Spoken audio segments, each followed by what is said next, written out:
we're separate groups right now, but really behind the scenes, it's actually Yes, it's a exactly. one group in that sense. Exactly. It was the end of the project, if you like. It was the convergence of all these disparate elements to sustain the status quo. How about that? Absolutely.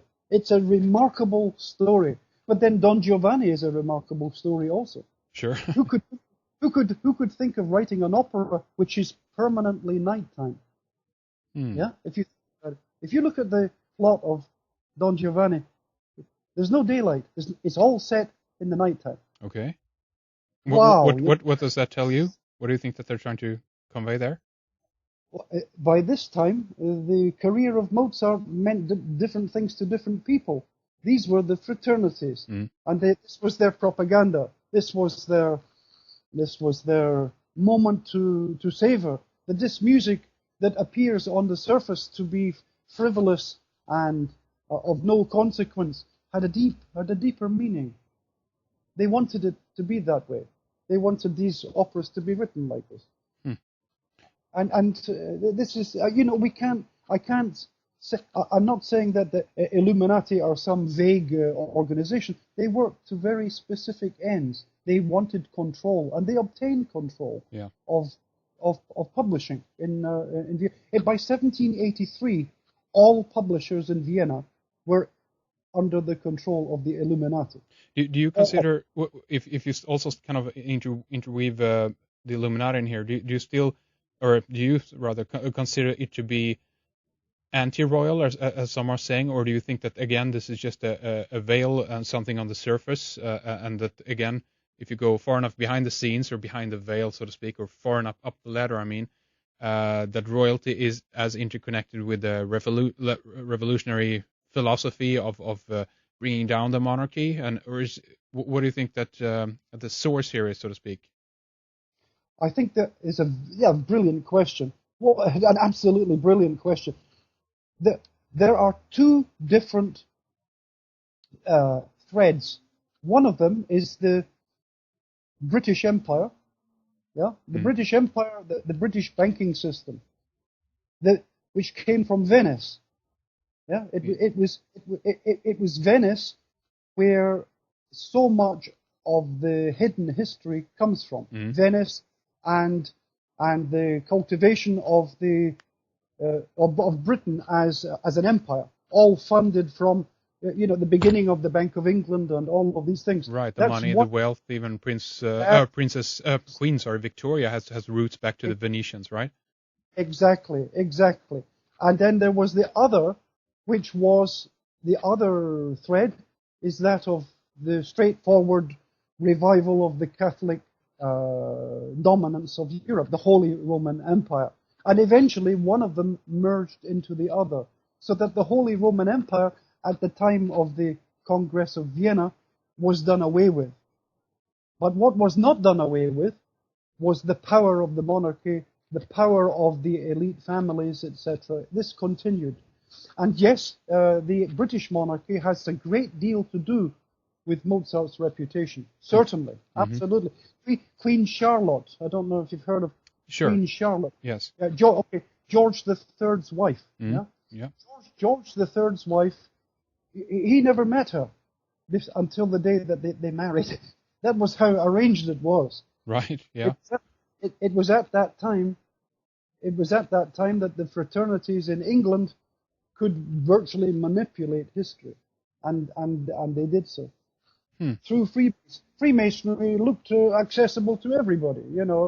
Nobody who would realize that at the top of this tree were the same deep-seated conservatism that you find in every other fraternity. So again, it's that idea of also about the controlled opposition, so to speak, to get people involved in what seemed to be on the surface anti-monarchy or whatever. Yes, that's exactly. Well, you can see this in the French Revolution. When the French Revolution took place, why did it take place? It took place because it was convenient to take place. Napoleon was created by the Jesuits to punish the nations which had banned the Jesuit order in 1773. It took time, but they finally destroyed. They wreaked havoc on France. They wreaked Robespierre, the terrible, the Night of Terror. Yes. Yeah, he was a Jesuit-educated evil man. Robespierre, Right. the man who brought in these executions.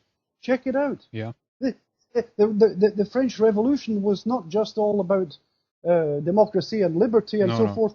It was the transition from the feudal system. They knew that things had to change, and to revive their interest, they had to restore the Jesuits. And that is exactly what Napoleon achieved. Napoleon was created from Corsica, the place where the Jesuits had been banished. If you read your history, you know this. Yes. They came from Corsica, and that is why there is a relationship between Mozart, the career of Mozart, and the Napoleonic period, which later it's like they ride both horses at the same time. The white horse rider becomes the red horse rider. It's the same rider but different horses. Yes. And this is the manipulation of history. And would you? I mean, I think that you mentioned there at the beginning that Maynard Solomon is I guess a source that people can go to check out some of this as well. Then is that right, or is he also part of helping to contribute to the myth about Mozart? I think that you have to gather pieces from wherever you can find them. Sometimes Solomon was just a good writer, but this is one source. I can give you hundreds of sources on. For example, there are documents today. If you go to Regensburg in Germany, you can see a copy of the Paris Symphony of Mozart. Called by Mozart, which has his name written on top of another person's name, the true composer of this piece of music. Okay. Is it decodable, so to speak? Can one see what name is beneath there? Yes, the name is Lucchesi, who was the Kapellmeister of Bonn. But Lucchesi has been airbrushed out of history. You never hear about Andrea Lucchesi. He was Beethoven's teacher for 20 years. But if you read the famous biographies of Mozart, you never hear a single reference to Andrea Lucchesi, Italian, because he was an Italian Kapellmeister. He has been airbrushed completely out of German textbooks on music history. Andrea Lucchesi, yet another composer who is not convenient to talk about, you see, because he supported Mozart's career, and therefore he has to be airbrushed out of history, lost today, lost completely. Such an important person, and yet he was writing music for Mozart, the Paris Symphony, K297. This is by Lucchesi. Do you think that many pieces then have been lost to history, so to speak, or are we still getting the music of the time through the name of Mozart from many of these other composers, or do you think that they've censored material at that period as well? There are several thousand symphonies, but we hear only from a few, and of course then there is the problem of the origins of this music. The sheer dominance of Italian musicians is hardly appreciated today. We have this belief that people are born with these natural talents, and this is grotesque. How can Mozart be a model for aspiring musicians when he never studied music? Well, exactly. It's a very, very good point that you bring up there, because it's something that becomes unattainable. It's almost like it's sending the message to people: don't even try it, because you have to be a genius from when you're 5 years old if you want to try to make it in this field. Exactly. This is what Bach said. Bach said, you have to work hard. There is no other way. You have to work hard. Yeah. But the belief that you can be born with this prodigious gift and write an opera before breakfast, and that's it. And really, in one sense, and that might sound, I don't know, maybe a bit difficult or whatever, but the idea that what is the achievement then really, in one sense, if he hasn't really worked for it, if it just kind of flows through him, then Mozart really hasn't. What has he done really in that sense? He's more like a conduit of something higher or more above him, which is beautiful, of course, which has this which is in itself almost like divine in that sense. It's something that really is people are touched by emotionally, etc., etc. So it's still important, so to speak, what he conveys, but he as a person, it really has nothing to do with it, right? The material. Absolutely. I have had conversations with musicologists who despair that musicology as such can exist in the modern time. Okay. They despair because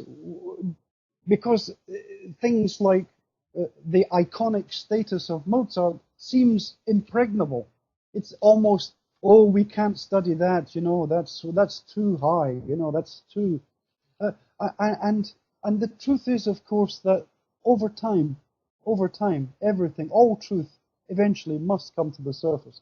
And here in the case of Mozart, it's that way. And I've been in discussions, debates with other people. They said, no, Robert, you can't be right. It's wrong. But I presented only some, 2-3% of the total evidence. So are you in the process still of compiling, doing research and building the image, or have you pretty much got the picture set? What's going on right now? I've got the picture set now, and I would be happy to answer questions from anyone or on whatever subject. I can't say I will have the answer, but I have, I think, sufficient evidence to say that beyond reasonable doubt, the career of Mozart was manufactured. What do you think this, or if we say turn it on its head, is, I guess, is your main interest here just to get the truth out here about this man, or do you have another idea about why you want to convey this or relay this information? I think what is true of I love music. And I think that the lack of integrity that you find these days in talking about history is as true of music as it is of almost everything else. And it just so happens that I was favored, or I had the opportunity to look at these things in detail. Other people, maybe they didn't have this chance. So, but as to what people's reaction will be to this, I don't know. Do people really want to know? Mm-hmm. I sometimes you ask yourself that question. Sure. You're putting out these things. Your great website is examining many great subjects, and there are times when you wonder: do people really want to know? Yes. and that's always a good question. It is. Well, exactly, and people should have it in the back of their heads. And again, it's just it's a personal choice, of course, as well. And I'm very grateful for people like you who do the research that brings another perspective, another possibility to the story that we're given, and makes people, well, again, question everything and consider everything and think twice about everything and don't take everything for granted, because so much of the stuff in history are just given to us in that sense. So we don't have the the source material, the resources, and even some cases the time as well to go into depth in all of this stuff and go in and study it. So I think it's a really good job here. Yeah. If I might just ask you one question, if I may, I know you're asking me about Mozart, but I wanted to ask your opinion.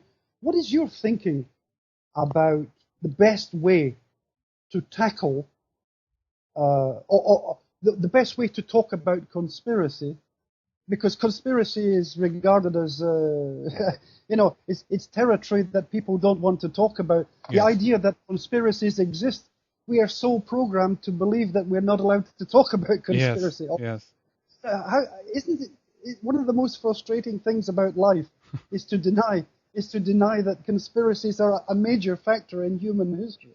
Well, absolutely, and I guess that I'm very kind of black and white when it comes to this issue. Really, I think it's you cannot ever really kind of convince someone, because there has to be a genuine interest by the person who is listening or that you're debating with, and either they will be